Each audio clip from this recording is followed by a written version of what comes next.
إبراهيم الذي وفى ألا تزر وازرة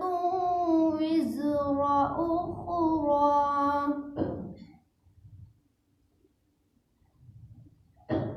وأن ليس للإنسان إلا ما سعى وأن سعيه سوف يرى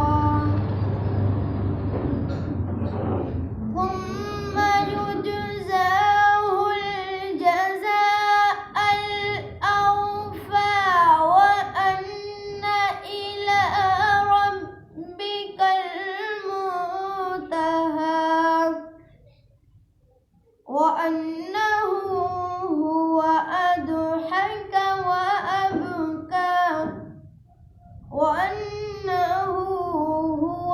أمات وأحيا وأنه خلق الزوجين الذكر والأنثى من نطفة إذا تمنى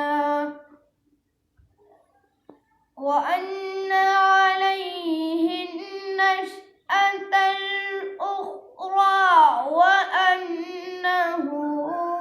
هو أغنى وأقنى